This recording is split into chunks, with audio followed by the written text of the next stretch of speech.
This is John Updegraff. Welcome to the Social Health Virtual Brown Bag Series. Can everybody hear me?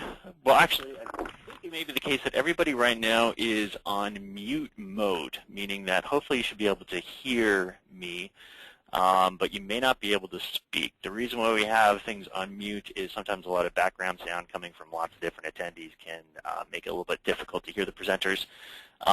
But I will, if anybody wants to ask a question, hopefully in front of you you see the little GoToWebinar control panel. On the control panel in front of you, there should be a little icon that has a hand with a little arrow next to it. That's a little icon where you can raise your hand, which should unmute you so you can ask a question if there's a question that you'd like to ask our presenters. And also, in front of you, there should be a little chat box, so if you'd rather type a message in to relay to one of our presenters, feel free to enter the question in, and I'll relay it on to Chris and Noel. So without any further ado, I'd like to welcome both Chris Rini and Noel Brewer, who both are trained social psychologists and conduct research on important health issues in a public health setting. Chris Rini, she earned her PhD in social psychology from UCLA and then worked as a postdoctoral fellow and a professor at Mount Sinai School of Medicine in New York prior to joining the faculty at the University of North Carolina School of Global Public Health. Her work examines how psychosocial resources and risk factors can influence resiliency and vulnerability to health-related stressors. Dr. Noel Brewer earned his PhD in social psychology from Rutgers University and soon after joined the faculty also at the University of North Carolina School of Global Public Health. His work looks at the psychology of decisions about medical tests and vaccines with a focus on risk beliefs. And he is also, I might add, the director of the Cervical Cancer-Free North Carolina, which is an organization that seeks to promote effective approaches, policies, and programs to promote HPV vaccination, screening, testing, and treatment. So I'm happy to have both Dr. Rini and Dr. Brewer to discuss how the work that they do, how their work is relative to public health, and also to give our group a good sense of how social psychology can be relevant in public health and also medical school settings. So without any further ado, I think Chris is going to do a presentation first. I should also point out that both Chris and Noel have chosen not to use any PowerPoints for the presentation, which I think actually may be a nice thing, so this will sort of work out as much more of a conversation. So if you don't see any PowerPoints in front of you, it's because there are no PowerPoints for the presentation. But Christine has a few things that she'll mention first, just give an overview of her experience and ideas, and then Noel will talk to, and then if anybody has any questions, feel free to chime in. So Chris, are you ready to take it away? I am. Thank you very much, and hello, everybody. Definitely feel free to ask me any questions as we go, because it would be really nice to have this be a conversation. And so I'm just going to tell you a little bit about my experiences in both a medical school setting, which is where I did my postdoc, and my early years as a faculty member, and now I'm in a school of public health. And I can tell you my experience so far. I've only been doing this for about 2.5 years, but Noel has much more experience here and can give you a more in-depth discussion of being a social psychologist in a public health setting. So I'll start by saying that I started studying health-related issues as a graduate student where I was working with Chris Dunkelstetter at UCLA on issues related to psychosocial predictors of stress during pregnancy and preterm delivery and low birth weight babies. So I knew from very early on that I wanted to work with patient populations and with health-related topics. And that's one of the reasons why I chose to do a postdoctoral fellowship that was very focused on medical issues and patient populations. And in fact, the one that I chose was in a school of medicine that does not have a university affiliation. Mount Sinai School of Medicine is its own institution. It was sort of affiliated with NYU for a while, but not happily, and it didn't mean that we necessarily did much with people at NYU. The fellowship that I chose to do was focused on cancer prevention and control, which is a main area of interest for me.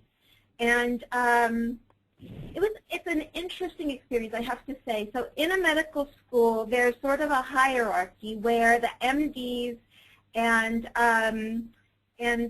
basic biomedical researchers are sort of at the top of the food chain, and behavioral researchers, there aren't that many of them, and there are not a lot of, I would say, resources specifically devoted to behavioral researchers, or even resources that necessarily include behavioral researchers.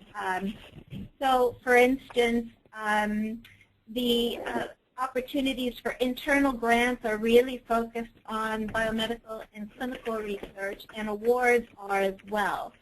I know that people, when working in a medical school setting, do it in a number of different ways. I've seen some social psychologists working in departments of psychiatry, for instance. My understanding, although I have not done that myself, is that can be a little bit isolating.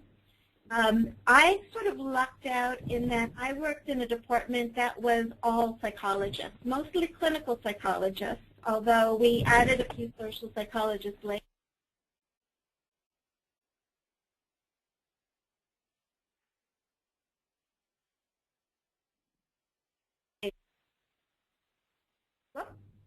Can you hear me? Yes, sorry. I accidentally pushed a wrong button. My bad. I heard the little muted. So I was among peers who understand what I'm doing, which is not always the case when you're in a medical school setting. I would say that even sort of enlightened, well-meaning MDs don't always understand what behavioral scientists bring to the table, or specifically, I think, what social psychologists bring. Because in general, out here in the world, not everybody understands what social psychologists do anyway. At least that's been my impression when people ask me what I do. Everybody sort of assumes that you're a clinician of some sort. But working in a medical school meant that I had great access to patients and collaborators who could help facilitate research on patient populations. When you're working on this kind of research, you have to be able and willing to be part of multidisciplinary teams. So typically, we have MDs on our research teams, or at least I do, in addition to people with various other areas of expertise and other psychologists. But usually you need to work with somebody who has direct access to your patient population to facilitate recruitment, which is always an enormous challenge. I sort of miss the days when you could have, 100 undergraduates at your beck and call in a moment's notice because they have to get course credit. But getting patients who have many, many other things going on in their lives and who don't live nearby and who have just a variety of other goals in life other than participating in research at any given moment is such a challenge. And to be someplace where you can have good access is really, really important. I would say another thing that you have to do when you work in this kind of a setting is know how to write grants. And of course, right now is a really, really challenging time because of the sequester and in general tight budgets at NIH and some other funding institutions. Go ahead. Oh, I'm sorry. Continue on. There's just an audio glitch. Oh, okay. So I would say one of the things that I got out of my postdoc that was incredibly valuable to me was a lot of hands-on experience helping with grants and writing my own grants because I'm 80% soft money. I have to write my own grants in order to keep a job, and it's a critical skill and not always easy to do, especially right now. But working at an institution where you can show that you have a research team that covers all the areas of expertise and that you have the ability to recruit sufficient numbers of patients is really critical to doing well in grants. trying to think of what else I can say with respect to being in a medical school. Any questions about what that setting is like? Okay. Any questions? Anyone? We would routinely hire psychologists just completing their training, clinical and social psychologists, also epidemiologists and some people from various other disciplines, but mostly psychologists. Not all of them had had health training while they were in graduate school. Some just showed an interest and had good skills and were qualified for the position. So we brought them in so that they could learn the skills that they needed to do well in research in this type of environment. And most of them went off to continue that research, some in university settings, some in medical schools or other institutions, for instance, Memorial Sloan Kettering in New York City as well. We've got some people there, and at various universities where they work sometimes in psychology departments, but also sometimes in the medical schools, and sometimes in public health. So let me see. So I think in terms of preparing yourself to do this kind of work, again, I would say reiterate getting experience with grant writing, being able and prepared to work on multidisciplinary teams and to reach out to people who you need to be able to recruit participants to your studies, and paying very close attention to the public health significance of the work that you plan to do. I would say that there's an enormous need to bring new perspectives into the health field, lots of gaps in understanding that social psychology in particular is well positioned to address because of their expertise in research methods and in theories, and a great body of basic research that could be translated to address particular problems in the health field.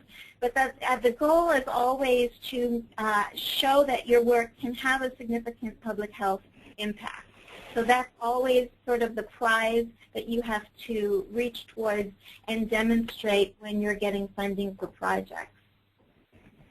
And I'll just say very briefly, I'm now in a public health school. I'm in the Department of Health Behavior, and which I like very, very much. I like it, number one, because I now have access to students to work with, which was not so much the case when I was in the medical school.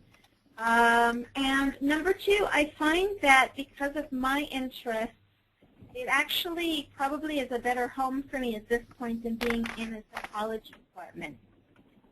I would say that the only downside that I have found is that the students have a very different training than I had. And so I'm still sort of getting the hang of knowing what they know or don't know coming in. So when I start to work with them, I can't assume that they've had the same sort of methodological training or statistics expertise, for instance, as a social psychologist would get during graduate training. That's not always the case.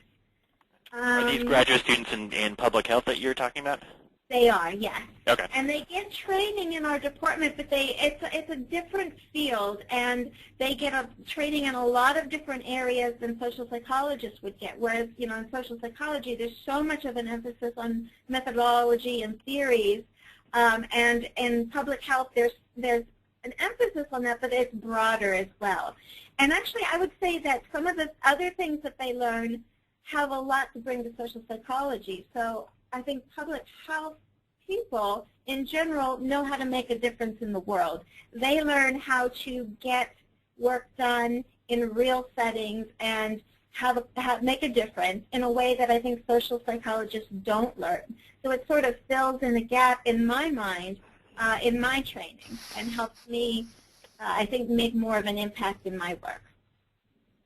And I think that's all I really wanted to say in terms of you know, the preparation and some of the pros and cons for each of those settings.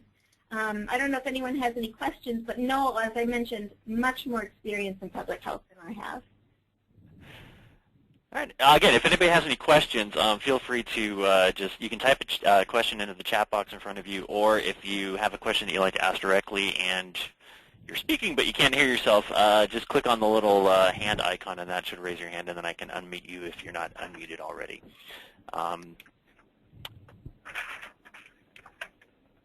But it doesn't look like there's too many questions right now. So, Noel, if you want to talk a little bit about your experience and your perspectives. Sure. Hi, folks. This is Noel Brewer. I'm an associate professor in the Department of Health Behavior at UNC. So I'm one of the people who suggested us not having PowerPoints. I find it really hard to follow all this stuff when there's PowerPoints flying by and someone talking, so I'll apologize in advance for that. I have a bunch of comments that I want to make about what it's like to be in the School of Public Health, and I've organized them about a bit about the department, a bit about the philosophy of how research gets done, something about impact, something about teaching and other service, and then something about grants. So the department that I work in was founded in 1942, was the first department of health behavior in the nation. It sits within the School of Public Health, and that school sits as an independent unit within the university, so we're not part of arts and sciences. Within our school, there's also 6 other departments: epidemiology, biostatistics, nutrition, and so on. My department has 25 faculty. Of the 25 faculty, I want to say maybe 4 or 5 of us, could even be 6 of us, are trained in some flavor of psychology. Many clinical psychologists, I would say more clinical psychologists than any other group, but there's a community psychologist and there's a couple of us social psychologists.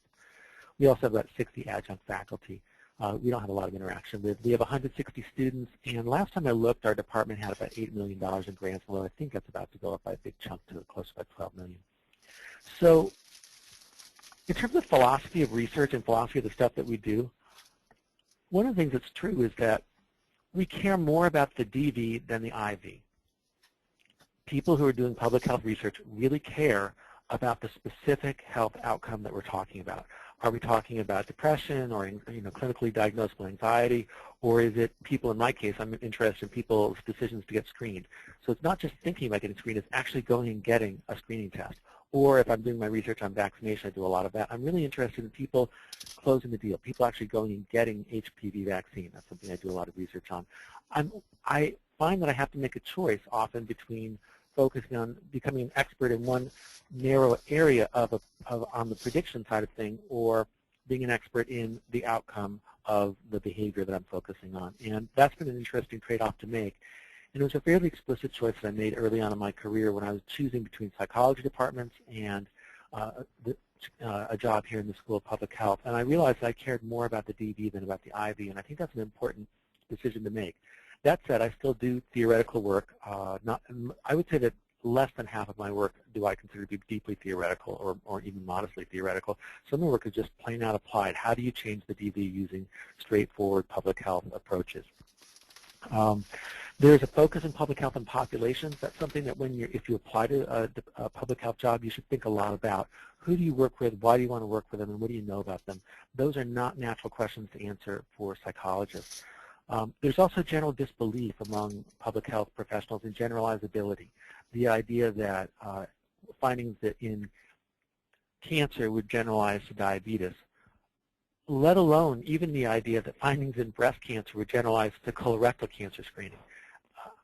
I'm not sure I'm one of those people. I find some of that a little far-fetched, that disbelief, but it's a norm, and it's something to think about if you decide to go for grants in this area or start doing more in-depth research. It's something you also deal with as you start to try to publish and try to get grants. Primary prevention is a focus. There's a strong interest in getting to people before they're sick. However, I'll also add that Chris, and certainly I also do some work in working with patients who already are sick and trying to understand how to help them be more adherent to treatment regimens or communicate with them in ways that they better understand the materials, the treatments they'll be experiencing. So we don't necessarily believe in generalizability, or these public health folks.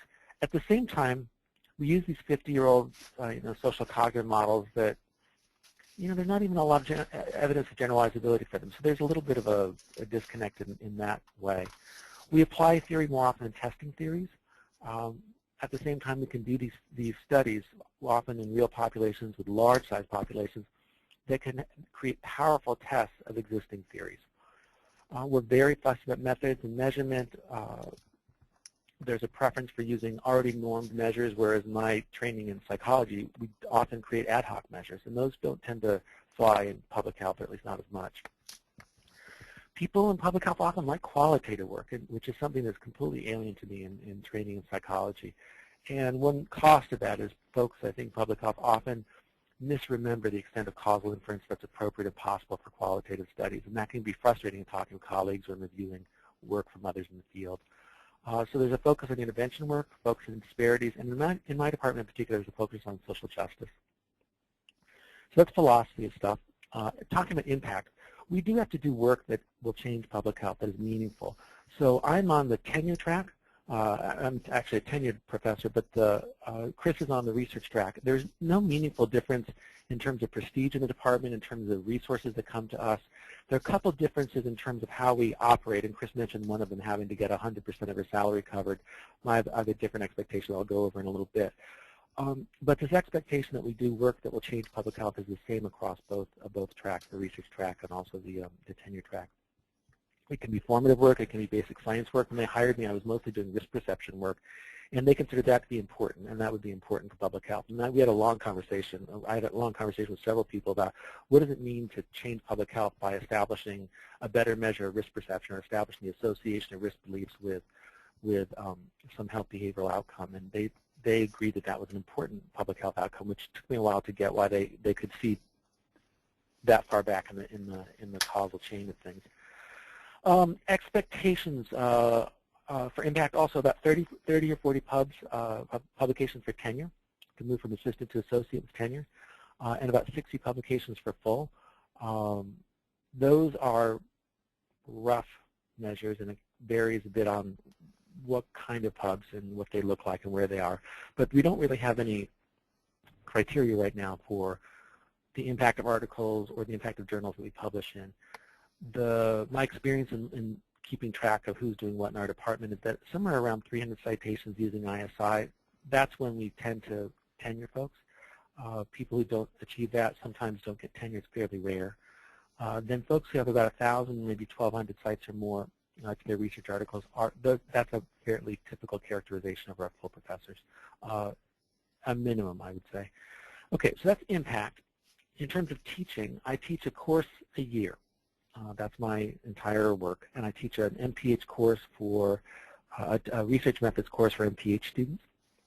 And I focus the course on helping them understand how to read a research article, how to understand what's strong about it, what's weak about it, and how they would apply in a program they're developing or in an agency that they're assisting. That's very different than how I used to teach this course when I was working with psychology students who were primarily undergrads. With those folks, I'd have them do a study, I'd have them analyze the data, and have us talk about what it means to have had this success and that failure, and they would get a sense of what research looks like beginning to end, whereas for MPH students, they're, for the most part, never going to do a research study, and I decided it was an inappropriate use of the class, so instead we focus on having them understand how to apply what they know. So if I'm over 75% funded in my salary, I teach one course a year. If I dip below that, I could teach 2 courses a year. The expectation is that I will have, I'll go over the grant expectations a little bit. Some other departments allow people to do some kind of clinical work to make up for drops in grant funding, and or will explicitly go even more than 2 courses in teaching. We don't have any kind of arrangement like that here. So what kind of other service do? I sit on a bazillion committees, and I think that's one of the consequences of being in the School of Public Health, is that there are so many different contexts that you end up touching on. I collaborate with people in medicine and pharmacy and psychology and nursing and information library sciences and the cancer center, and there's just a bazillion different places where I'm connected, and that ends up having the consequence of having people ask you to be on this committee or that committee. So I run our department's admissions committee, which is a pretty heavy load because we get about 400 applications a year to our little department. I sit on our department's training committee where we go over our training programs. I sit on our MPH comps committee. I am on our tenure and promotions committee. I sit on about 1 search committee a year, searching for new faculty. Often this is related to our cancer center. And I sit on a school-wide committee where we allocate space. Oh yeah, I'm sorry, back to teaching. My current teaching advising load, I guess I'll mention that because it gives you a sense of what we do here, is I advise 6 MPH students, and then the number of doctoral students varies. I would say it's usually somewhere between 4 and 6 is a typical number. When I include paid staff, I usually have about 10 people that I'm working with at any one time. Okay, then the last couple things are grants and other resources. So the expectations in my department for tenure track folks. Now, Chris said 100% for non-tenure track, and that's not, pardon me, for the research track, and I think that's exactly right. So for folks who don't have a teaching burden and have and are not guaranteed tenure, but have, in many ways, a lot more flexibility, they have to get 100% of their salary. I am capped at 90%. I may not cover more than 90% of my salary. I can do whatever I want with that money, but I can't put it towards salary. But I also have a minimum expectation on my salary that I should meet. So in your first 3 years at UNC in our department, people should get up to 50%. And then once they go to associate, and as their associate in full, they should try to cover 70% of their salary. There's no penalty for not doing so. The chair will look at you crossly, and they'll make getting resources more difficult and all the rest of that. But it's still somehow the social pressure, the reality of trying to get work done, the reality of trying to get work in public health done without money means that there is a pretty strong incentive to go and get salary coverage.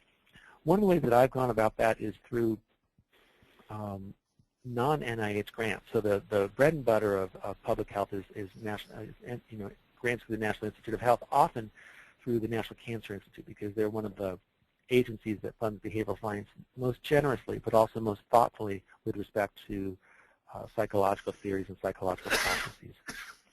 So I had a K award equivalent. That's a career development award. It covers 5 years of salary, and that gave me 75% of my salary covered for the full 5 years, plus another maybe $40,000 or $50,000 a year to do miscellaneous experiments and studies with. And I got that from the American Cancer Society. So that's a non-governmental source, but it was a very generous award. And I've also been lucky with industry funding. I've had, I think, maybe $4 million worth of various kinds of drug company funding to understand better the behavioral science underneath vaccination behavior. That has really made grant writing a lot easier for me. We're starting to do some work in tobacco warnings because I'm interested in risk communication, but also there's research funding there that's more generous than other areas of NIH. I take the ideas and the questions that I have, and then I try to apply them to resources that are available out there. Also, one of the ways that people cover their salary is they get onto other people's grants. But when you start thinking about 70% of salary coverage, you may start thinking, oh my God, how's that possible? In reality, what happens is you get one grant for 20%, maybe another one for 30%, and then you're on 2 or 3 other grants for 5% here or 10% there, grants that other people wrote and you play a role in. And then finally, let me mention other resources. So let me look at my notes here. It's really different than in the psychology department in the sense that you don't have free labor. The students here don't, for the most part, students here don't come in with funding, which is unlike most psychology departments where students come in with full funding either through a TA or an RA or whatever. We don't guarantee that for our students at all. We spend our money, our resources on other things. Money in our department comes in as a big pot of money. We don't have salary lines, we don't have TA lines, we don't have anything like that. We just have a pot of money that we spend in strategic ways. And people over in psychology at UNC do have specific lines for TAs and for faculty and whatever, but we leverage this through our grant coverage. Anyways, one consequence is that students generally will work with you only if you have grant funding for their salary. And this was a bit tough when I first started out here. So when you're junior, that's really pretty much the deal. When you become more senior, sometimes you'll have people come along who are willing to volunteer, and I have a couple volunteers right now. But early on, as you are less known and also as you're newer to public health, it's very likely that you would need to have salary to cover their salaries in order for them to work with you. That's a really good use of startups. Another thing is there's no undergraduates in our department. We got rid of that program maybe 15 years ago at this point. Wasn't making as money as it turned out. And I think it's probably fine that we don't have undergraduates, but regardless, one of the main sources of labor for getting stuff done doesn't exist here. I had one really pretty smart and on-the-ball undergraduate that I worked with, and it ended up not being worth the effort given the other kinds of things we were doing. It was just easier to pay someone to get the work done, given the kinds of work that we were doing. Another thing I'll mention is that the Lineberger Comprehensive Cancer Center, that's our cancer center on campus, has been extraordinarily powerful in supporting the research that I do here and making it possible to maintain research funding and just get stuff done. I've had a postdoc covered by their training grant for, gosh, a lot of years now. So typically I have 2 postdocs running around in the lab, but one of them is usually covered by the Cancer Center's grant, not a grant that I wrote. That's been terrific. And I would say I've consistently had at least 1 student funded by one of their training grants, sometimes 2, and then also other small forms of resources that come around. So that's another way that cancer research and the NCI indirectly have been very powerful allies in my career. And I mentioned that sort of in my closing here because if you're thinking about going into public health, you really should just spend a moment thinking about how any aspect of your work touches on cancer and whether there's a cancer-related question you could ask that would move your research forward, because it'll make your life in trying to go get grants a little easier. So I think I'll wrap up with that, and then we can turn to questions or clarifications. Great, thanks, Noel. I do have one question. In just hearing about your experiences, also Chris's experience in the places you work, would you say that your experiences and I guess the resources you guys have at your school is pretty typical for what you might find at other schools of public health? Yes and no. We're a public school of public health, so we are not a private school like Harvard and Hopkins. Another thing to keep in mind is that size matters a lot. We're one of the top schools of public health. So number 1 is Hopkins, and they're huge. They have maybe 400 faculty members. We have maybe 250 in our school. Harvard's tied with us for the number 2 spot. I don't know how many faculty members they have. And so there's just more going around when there's a bigger school. So there's that piece. I think we may differ from another institution. I'm not going to call it names, but so there's that difference. The cancer center that we have is particularly attentive to behavioral science. I've been very, very impressed by that. Not all cancer centers are. There's a cancer center that was associated with the school that I trained at that had really no behavioral science to speak of going on. They really worked to change that with some pretty exceptional new hires. But that was a challenge at the time, and I've heard that repeatedly. So some cancer centers get it, and some cancer centers don't. So I would take care if you want to be the person going into a cancer center who's going to represent behavioral science for that cancer center. They may not fully get it. You really want them to hire a whole team of you to create a center of gravity around behavioral science. I want to second that too. I've worked at a medical school that had a lot of cancer research going on, but without a comprehensive cancer center. And I'd say another difference is that they did not appreciate behavioral research so much, and it is like night and day, not only being understood and appreciated, but also having the resources that you get. The larger the cancer center, so there are various levels. We have the Comprehensive Cancer Center. I believe there are 40 in the country or thereabouts. There are also NCI-funded cancer centers, which are the next tier down, and then everybody else. And the higher up you go in that hierarchy, the more likely you are to have lots of colleagues to work with and core resources that you can tap into. For instance, well, we have lots of core resources, but one that I'm beginning to work with here develops internet-based interventions and can do interactive health communication work and qualitative research for me, and a variety of services that they can provide for a very low cost that make my life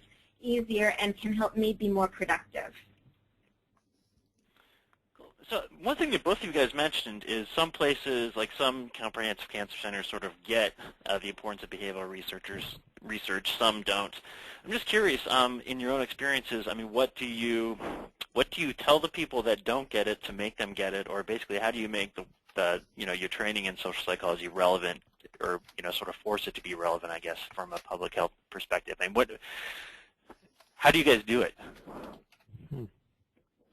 I suspect that going into an institution that doesn't get it is it's not something you would do overnight. I think this is the same sort of issue that social psychology has had sort of traditionally, where for a long time we weren't good about getting the word out about what we did and what we could contribute. And now I'm starting to see social psychological work in a variety of places. I read the New York Times science section. It's full of social psychology, and the New York Times in general publishes a lot of social psychology findings, and I'm seeing them more and more often. And I think it's sort of incumbent upon us to make people aware of what we do and what we bring to the table.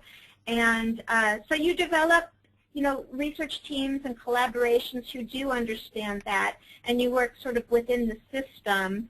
And if you work in a larger institution that doesn't get it or doesn't appreciate it, then you just sort of, life is a little bit harder, but you kind of have to do that education. That's just my impression of how that works.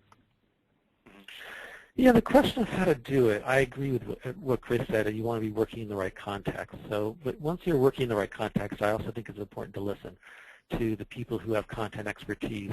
It may not work to come in with one theory and always have that theory be the answer to questions. What I found to be helpful is to understand what exactly the clinical context is. Try to go deeper into identifying 3 or 4 or 5 problems, and then try to bring some kind of behavioral science or psychological science to those problems. I do my best to keep it on track with my own line of research and the directions that I want to go, but occasionally I'll borrow borrow a tool from someone else's bag of tricks that I think is particularly powerful, but that may suit the context. Another thing that I do is I try to make sure that I have at least several papers per study. In psychology, you can do one survey and get one paper out of it, or 2 surveys or 3 surveys and get one paper out of it.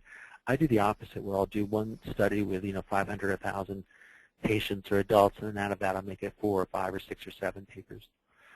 So going deeper within one particular area by understanding the practical problems and then examining it from several perspectives within the same study, I think has been strategic for me.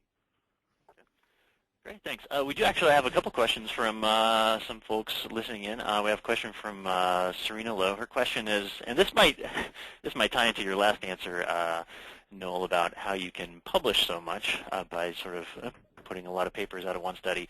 Her question is, she was astounded by the publication expectations in light of the many other responsibilities on your shoulder. How do you sustain that kind of rate of publication with all the other activity?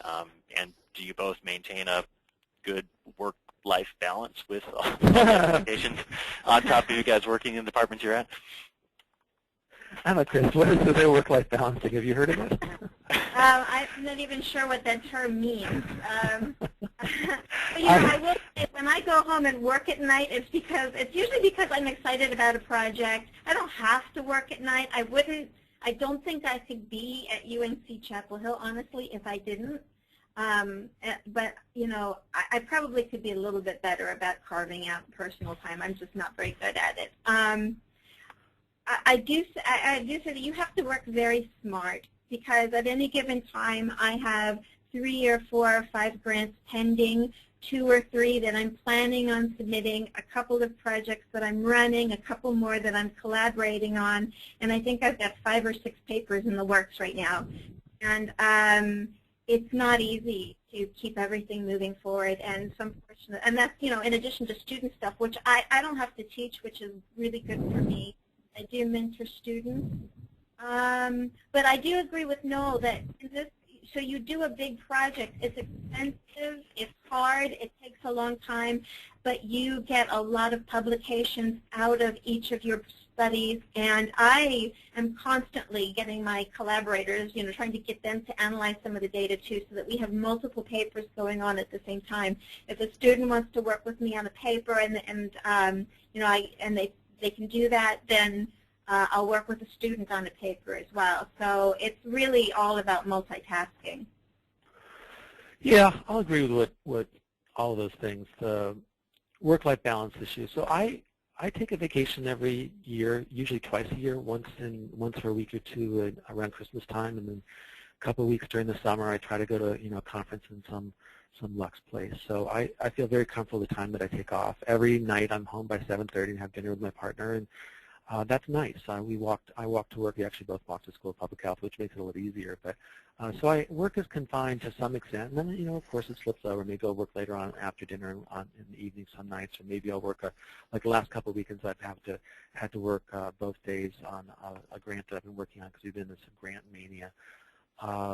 It hasn't been overwhelming. It hasn't been particularly unpleasant. I certainly would have enjoyed more going out and playing tennis or something. But I didn't, and that was fine. It's a trade-off, one thing for another. But I do feel like I have reasonable work-life balance compared to even people I know in psychology departments. But I'm probably on the harder working side of the range of any of this. The other thing about how to publish so much. Okay, so there are a couple differences between the structure of what happens here and the structure of what happens in psychology. In psychology, the first author, even preferably sole author paper, has a special place. Now here it's also important pre-tenure.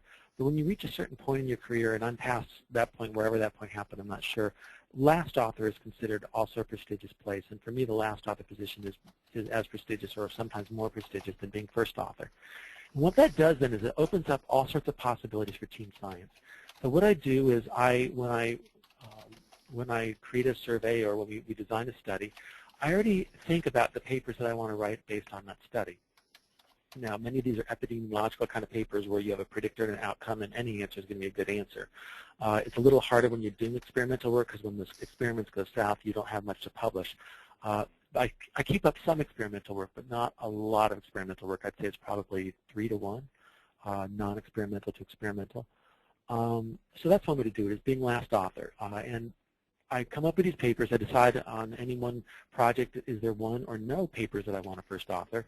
And then I have a list of ingredients. And then I have staff, and I try to figure out who's going to write what. And I have a little rule book for how we go about writing papers, and we're really quite quick about it. I have postdocs supervise papers, and I supervise postdocs.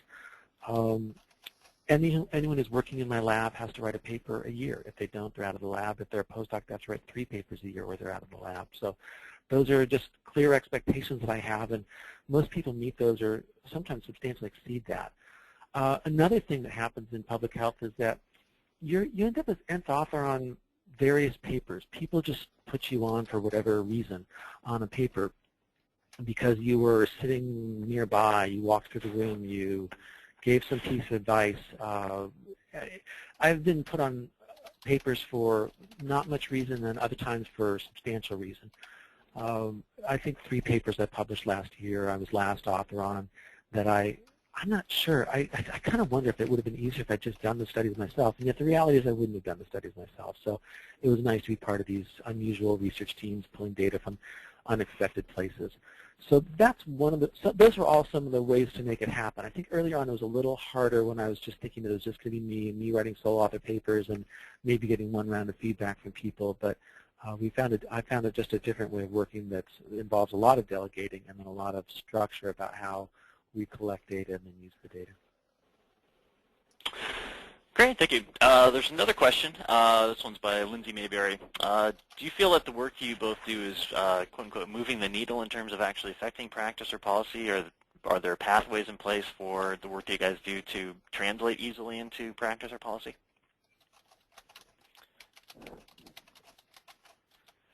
No, do you want to take that one? I mean, I can. Yeah, teach you. It's a fair question. Okay, so practice and policy are clearly different things. And I'd have to think more about what exactly the answers are that I want to give on that. So in HPV vaccine, I am indeed hoping to change how HPV vaccine is provided and change the rates of HPV vaccine uptake in my state and also in the nation. So one of the ways I've done that is thinking about alternative sites like schools and pharmacies and understanding what those contexts look like and how exactly that would change. So I'm hopeful that some of the work that we're doing will change that. There's also some other work that's formative that may have an impact. It is not always going to be one-for-one that this one study changes exactly how this one outcome happens. Changing policy is a little more complicated, and at least in our department, we have some people doing work on policy. It's not a major focus of my work, and I don't think of Chris's work either. Kurt Ribison in our department does what I would consider to be more traditional policy work. Chris, did you have anything? Yeah, I agree with that. I would say that I don't work at the level of affecting policy, although I wouldn't rule out that at some point in the future I might be able to do that, and I think it would be wonderful. I think, I've seen Noel do that kind of work, and it's very exciting. What I'm doing right now is developing interventions. So I'm doing some research that sort of untangles how a basic principle works in a real-world setting, and I'm taking some of that work and translating it into interventions. I've got several interventions that are either tested and done or in the process of being tested. For instance, an internet-based chronic pain coping skills training program. I think that there are opportunities here for me to make it available as in the clinical setting, but I'm finding right now that I need to learn more about implementation and dissemination, which is a whole new area of expertise. And what I'm expecting I'll need to do is not only partner with some people in our clinical settings for rolling it out in finding ways to do that, but also work specifically on research oriented towards implementation and dissemination so that we can somehow translate these tested interventions to something that's actually used in the real world, which is it's a leap. It's a different thing. But I do feel that the work I'm doing, it's getting close to that point, and I can see the path. It just took me a while to get there.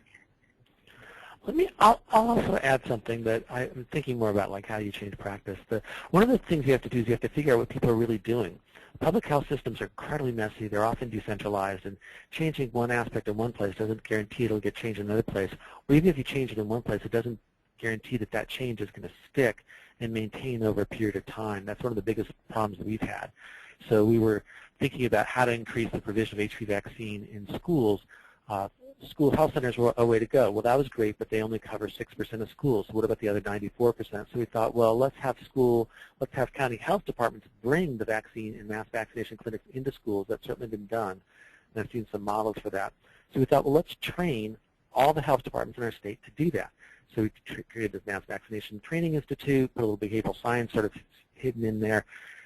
And yet, these departments are so busy, we got 10 of our 100 counties to sign up instantly. We could only take 5, and I think of those, only 3 completed, and even those 3 that are completing are in some kind of state of challenge. So the systems themselves can be really problematic. So the key is to find an interesting system that's widely used and that may be powerful. And another example is that we identified the CDC's, a program the CDC has that goes and trains a quarter of the nation's vaccine providers. We then did a randomized controlled trial of having them focus on HPV vaccine to look to see whether that would increase HPV vaccine uptake, and that could be something that could be rolled out then across the nation. Every year they go and see a quarter of the nation's vaccine providers, so in 4 years potentially affect all vaccine providers in the nation. How cool is that? Well, that was great, except that the intervention increased uptake of 2 vaccines, but didn't do all that much for HPV vaccine. So it did it for something called Tdap, and then we call menacrum, and meningitis vaccine. So it had a kind of a small impact. So we figured, well, we have to go back to the drawing board and fix things. But those are some of the ways that we try to, that I try to affect practice. And part of it involves, again, listening and paying attention to what exactly the systems are. And even after having been at it for 4 years, it turned out we misunderstood some aspect of this AFIX program, the CDC program. But does, for both of you, does working in a public health department seem like it makes those kind of transitions and applications much more easy than you might find if you're doing your work within, say, like a more traditional psychology department? Oh yeah, you can ask you can talk to your colleagues and say, I have this problem I want to solve. Who do you know, or how would you go about doing this? And you're going to get answers. Or when you pick up the phone, you call your division of public health or whoever it is at the state. Or in your county, and say you want to talk to them, you immediately have their ear. Now, it may be that you don't fully keep their attention because you're not interested in the way that you're going at it, but you do get their attention fairly quickly, and that's been very positive for me. Yeah, I agree. I mean, that's one of the areas where I think public health has so much that social psychology doesn't have in terms of, once you've got something, how do you get it out into the world? And because it's, as Noel mentioned, not a simple, straightforward thing to do, the practical issues that arise when you try to roll something out in the real world are so often unexpected and complicated and sometimes intractable. But, just for instance, I have this internet-based intervention. If I prove that it works, that's great. Then I've got to find a way not only to make it available, but also to have it pay for itself so that somebody's got to host it, somebody's got to keep it up to date, somebody's got to deal with technical issues that come up. It's got to get paid for somehow. And that's what I'm trying to figure out is, what is the model for keeping it alive once I get it out there. So it's a whole new area of expertise, and public health people know how to do this stuff. So it's very handy to be able to tap into them and just to watch them and see how they do these kinds of things. Okay. Great. There's another question that Bill, actually a question or comment that Bill Klein had. I'll see. Bill, are you there? Are you listening in? Yes, I'm here. Oh, there's some feedback going on there. Hey, Bill, we heard you. Tell you what, I'll try and ask your question, Bill, but if I get the question wrong or out of context, feel free to chime in. I think this is in response to the question I had about how do you make the case for behavioral research, also make the case, convince people of the value of social psychological perspectives. I think Bill's comment was that it's worth noting that comprehensive cancer centers are required to have a strong population sciences program, so they will be more open to hearing what you can contribute to helping them make the case that their facet of the research program is strong. So I don't know if there's anything you wanted to add to that, Bill, or any comments that Noel or Chris have about that. I sort of watched that in process, and I would say absolutely, and that's important. So at Mount Sinai, they would like to be a comprehensive cancer center. So for years, they've actually been talking a lot about how to facilitate behavioral research. They've been hiring, but I will say that they don't always know, I think, how to facilitate behavioral research, and sometimes it's hard when they don't fully even understand what behavioral researchers do, so that they don't really have the tools they need to facilitate it well. And so I would say that the way that plays out across different cancer centers can be very, very different. And in fact, what they would consider to be behavioral research might be not necessarily anything involving social psychology. And again, I think education is key. But Bill has obviously watched this unfold across multiple settings and has some insight into this as well. But I've just seen the way that it works here at UNC versus at Mount Sinai, and I see it play out in very different ways. Yeah, I would just like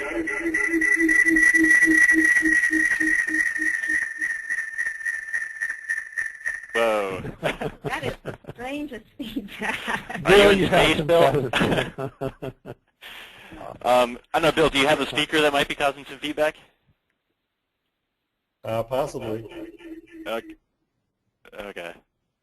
Go ahead and try and talk, and we'll see if the feedback takes care of itself. Okay, I'm just talking. How about now? Oh, much better now. Yeah. Okay, I was using a speakerphone. Yeah, I would just underline what Christine said, but also point out that there are many cancer centers that want to be comprehensive cancer centers, and this is a major requirement of being a comprehensive cancer center, to have a strong pop-sci program, and that includes epidemiology and health services and some things that are less related to behavioral science per se. But if you're in a place that is thinking about wanting to put in an application for a comprehensive cancer center, they're going to love you if you can come to them and say, here are some things that I could do, and here's how I could get funded to do it. They also have an incentive that if you're out getting grants from NCI, you bring resources to the cancer center. Part of their success is measured in how many NCI dollars you get. But I'll agree that this is a powerful case to make to cancer centers, that you can bring behavioral science in a new way. And also, honestly, if you haven't really been steeped already in public health, already, you'll bring such fresh perspectives that it really shows. When I talk to people over in psychology and hear some of their ideas about what to do in public health, I get excited because these are just not the way we're thinking about it, and that's indeed quite often very positive. Great. That's great to hear. Any questions that anybody else has? We're getting close to the end of the hour, so we've got a couple more minutes. I'll throw one last thought about getting grants in public health and NIH grants. That in psychology, a good paper lays out 5 ideas and tests, a 3-way interaction twice and so on. And in public health grants, that's often a bad idea. The ideal public health grant is a t-test.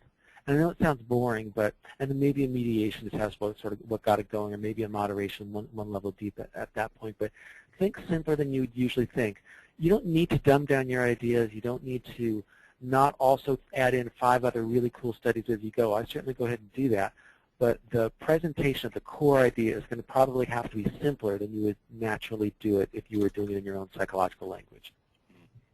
Yes, actually, I would agree completely. Is that it has to, it really has, the impact of it, the innovation of it, the significance of it has to come through very clearly. And in the workshops and training that I've had in recent years, the emphasis is on being very clear, writing in a very straightforward way, and not using too much jargon. And so you kind of have to step away from the theory, apply it in a very practical way, show how it's important and why it's the theory you want to use, but really focus on communicating what you're doing and what the impact is going to be. Yeah. Sounds like great advice. And any other questions anybody has, or any other parting comments? I think that's great advice you guys are ending with, and I think it's. I've certainly been very interested in hearing both sort of the challenges as well as some of the promises of working in a public health environment that you both have shared. So it's thank you guys both for taking the time to speak with us. Yeah, go ahead, Noel. I'll throw out one last thing. I mean, we had a joke about what we were going to call this session at the beginning, where originally the name I proposed was selling out. Some people see moving to a non-psychology setting as selling out. And I think there's definitely different flavors of that. And, you know, moving to business school is a really common thing that people are doing these days. And there's a lot more money in that, I'll give you that. Often people double their salaries. Public health does pay more because we're typically on 12-month salaries as opposed to 9-month, and that does show up in your paycheck, and so that's a positive thing. But at the same time, I think you can keep a lot of the core of what you want to do. So selling out doesn't necessarily have to mean completely selling out. And actually, I would say that there is this enormous reward to working with populations where you're actually trying to make a difference, and the feedback that you get from them, because they appreciate that when you're having direct contact with the people that you are studying, basically.